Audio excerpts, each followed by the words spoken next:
테슬라 투자 소식입니다. 테슬라 마스터 플랜 파트 3 언급 이후 주가 오름세. CEO 일론 머스크가 마스터 플랜 파트 3 작업 중이라고 언급한 후 테슬라 주가가 상승 중이다. 마켓워치에 따르면 지난주 일론 머스크가 자신의 트위터에서 마스터 플랜 파트 3 작업 중이라고 트윗한 다음날 테슬라 주가는 전날보다 2.6% 상승했다. 이날 S&P 500은 보합세를 보였고 다우존스 산업 평균 지수는 0.3% 하락했다. 머스크의 발언 이후 금요일 주가 상승분을 포함 테슬라는 한 주간 약 13% 올라 $900를 눈앞에 두고 있다.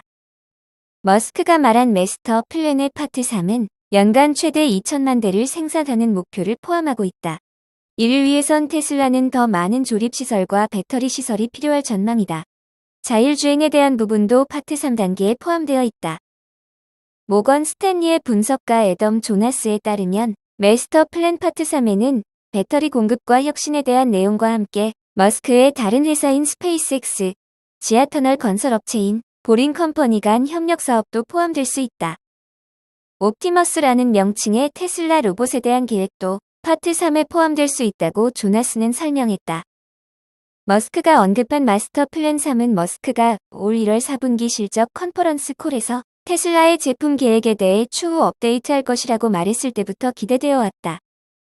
당시 머스크는 테슬라가 $25,000짜리 전기자동차를 개발 중이 아니며 올해 최우선 과제는 생산량을 늘리는 것이라고 말해 이후 주가가 11.6% 하락하기도 했다. 한편 머스크는 2006년 마스터 플랜 파트 1을 2016년에는 마스터 플랜 파트 2를 발표한 바 있다. 파트 1에 따라 모델 S와 모델 3 생산 판매가 본격화됐다. 파트 2에서는 에너지 생성 및 저장 프로세스를 통합하고 자율주행 및 승차 공유에 대한 머스크의 비전을 제시하고 현재 150만 대 이상의 자동차를 생산하는 4개의 제조 공장을 갖게 됐다.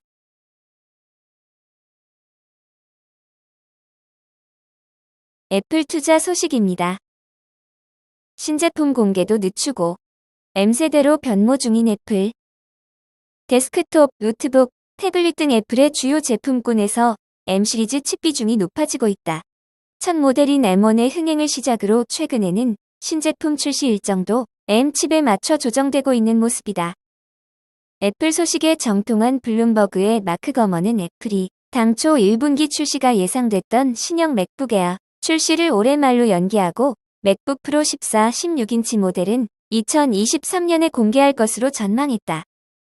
이는 새로운 M2 칩 개발 일정에 따른 것으로 풀이된다. M시리즈의 시초는 애플이 2020년 11월 공개한 M1이다. 기존 맥 제품용 인텔 CPU를 대체하기 위해 애플이 ARM CPU 아키텍처를 기반으로 자체 개발했다.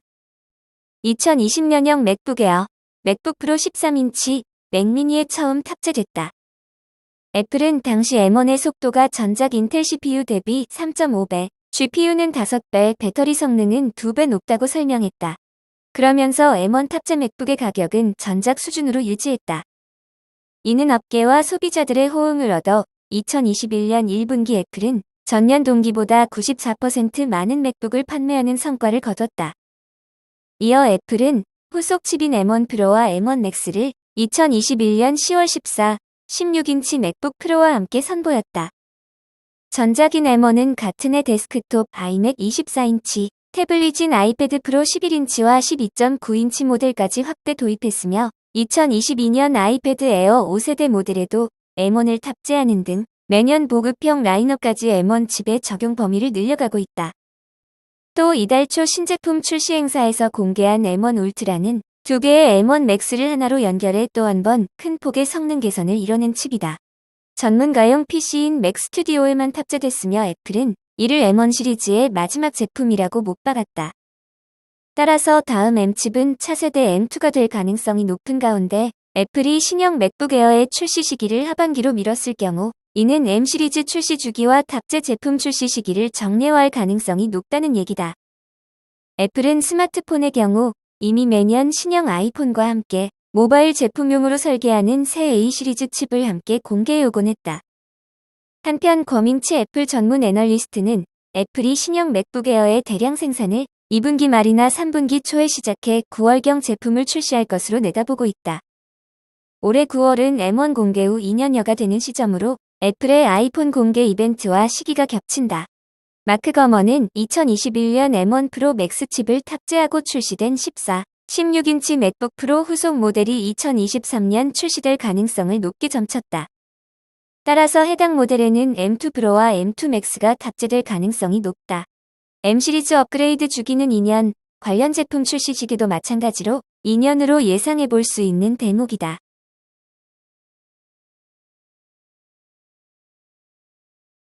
TSMC 투자 소식입니다. 대만 TSMC 첨단 패키징 투자, 세계 2위 삼성전자 제치고 인텔 추격. 대만 파운드리 업체 TSMC가 2021년 한 해 동안 3D 패키징에 30억 4,900만 달러를 투자했다. 투자 규모로 4위인 삼성전자를 제치고 세계 2위에 올라섰다. 1위는 인텔이다. TSMC는 이미 세계 최고 수준의 패키징 기술력을 선보이고 있는데 차세대 기술에도 과감한 투자를 이어가고 있다. 대만 현지 매체 공상시보가 글로벌 시장 조사 업체 요울 디벨롭먼트 데이터를 인용해 지난해 3강 구도를 형성하고 있는 기업 가운데 TSMC는 차세대 패키징 사업에 30억 4,900억 달러를 투자해 투자 규모로 2위를 보였다고 보도했다. 인텔은 35억 달러로 1위를, 삼성전자는 20억 달러로 4위를 보였다. 3위는 대만 ASE 그룹이다. 패키징은 칩과 기기의 호환을 극대화하고 발열이나 주변 간섭을 최소화해주는 공정이다. 파운드리 시장에서 공정 미세화가 점차 한계에 다다르면서 반도체 기업들은 칩 성능 고도화가 패키징 기술에 달려있다고 보고 기술 개발을 위한 투자에 집중하고 있다. 특히 차세대 3D 패키징 기술은 칩을 세로로 쌓는 만큼 수평으로 배열하는 패키징 기술보다 웨이퍼 면적을 작게 차지한다는 강점이 있다. 중앙 처리 장치, 그래픽 처리 장치, 고성능 컴퓨팅 등 고사양 반도체에서 필수적으로 사용되는 추세다. TSMC는 3D 패키징 브랜드로 시스템 오브 인테그레이티드 칩을 선보였다. SoIC 기술에는 칩을 수직으로 쌓아 올릴 수 있는 칩온 와퍼와 웨이퍼를 수직으로 쌓아 올릴 수 있는 와퍼온 와퍼 기술이 있다. 3D 패키징 기술은 로직 칩과 메모리 칩을 수직으로 적층에 패키징하는 방식의 반도체 패키징 기술이다. TSMC는 2.5D 패키징 기술인 칩온 웨이퍼온 서브스트레이트와 통합 팬아웃 등을 개발해 2021년부터 양산 단계에 들어갔다. 2.5D 패키징은 적층 기술이 적용된 메모리 칩과 로직 칩을 수평으로 배열하는 방식의 반도체 패키징 기술이다.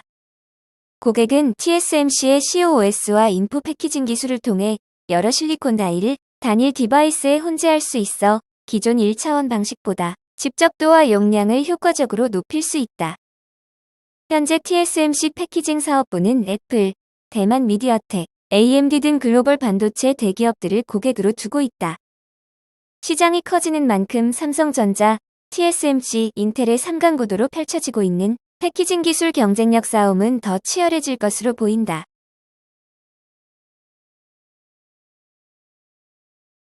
리비안 투자 소식입니다. 전 마그나 슈타이어 사장, 리비안으로 생산 우려 해소할까? 미국 전기차 신생업체 리비안이 글로벌 부품 제조사 마그나 슈타이어의 전 경영진을 영입해 생산 차질 문제 해결을 시도한다. 자동차 업계에 따르면 최근 리비안은 생산 부문의 경쟁력 강화를 위해 프랭크 클라인 마그나 슈타이어 전 사장을 최고 운영 책임자로 선임했다. 클라인 신임 COO는 다임러 AG에서 27년 동안 차량 개발 등 다양한 업무를 수행하고 2020년 캐나다 마그나 인터내셔널의 자동차 위탁 생산차 회사인 마그나 슈타이어의 사장을 역임했다. 그는 2014에서 2019년 메르세데스 벤츠의 헝가리 공장의 공장장을 거치는 동안 생산 관리의 잔뼈가 굵은 것으로 알려졌다. 또 마그나 슈타이어에서 회사의 전동화 전환 전략을 성공적으로 이끌어 제규어 아이페이스의 위탁 생산 계약을 따냈다. 자동차 업계에서는 리비안이 클라인의 생산 관리 전문성을 앞세워 생산 실적을 올릴 것으로 내다보고 있다. 최신 시장에서 제기되는 불안감을 해소하는 동시에 실적을 끌어올리려는 포석으로 풀이된다. 리비안은 최근 실적 발표에서 올해 전기차 픽업 트럭 R1T와 스포츠 유틸리티 차량 R1S의 생산 목표량을 당초 제시했던 5만 대의 절반인 2만 5천 대로 하향 조정했다.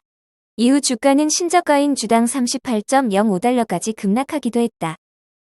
시장의 반응과 달리 리비안은 꾸준하게 생산 체계를 확대하고 있다. 지난해 말 일리노이주 노말 공장에 이어 조지아주에 두 번째 공장을 짓겠다는 계획을 밝힌 것도 같은 맥락이다. 외신들은 클라인 CEO가 RJ 스칼린지 최고 경영 책임자에게 직접 생산 현황과 전략을 보고할 것이라고 전했다. 전기차 경쟁이 심화하는 가운데 계약 고객은 물론 잠재 고객까지 사로잡는 브랜드 신뢰 구축에 전력을 다하려는 의도다. 클라인 신임 CEO는 자동차 산업의 미래를 그려내고 있는 리비안에 합류한 것에 흥분되며 RJ CEO와 함께 리비안의 성장을 도울 것이라고 말했다. 리비안 대변인은 클라인 신임 CEO는 안정적인 공장 운영 체제를 구축하고 여러 프로젝트에 걸쳐 차량 생산량을 증대시킬 것이라고 기대했다. 한편 리비안은 지난해 국내 리비안 IP홀딩스 유한회사라는 사명을 앞세워 상표 8건을 등록해 국내에서도 전기차를 출시할 것으로 전망된다. 보잉 투자 소식입니다. 중국 광시서 133명 탄 보잉 737 여객기 사고. 132명이 탑승한 중국 동방항공 소속 국내선 여객기가 21일 오후 중국 남부에서 산에 추락하는 사고가 발생했다. 중국 민용항공국에 따르면 이날 오후 1시 15분 남부 윈난성 쿤밍을 출발해 광둥성 광저우로 향하던 중국 동방항공 소속 MU-1735 여객기가 광시 장족 자치구 우저우, 텅현 인근 산악 지역에 추락한 것으로 확인됐다.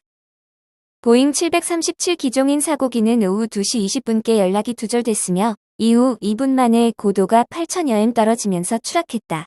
추락 지역에는 산불이 발생했다고 관영중앙TV 등이 전했다. 민항국은 사고 여객기에 승객 123명과 승무원 9명 등 모두 132명이 탑승하고 있었다고 밝혔다.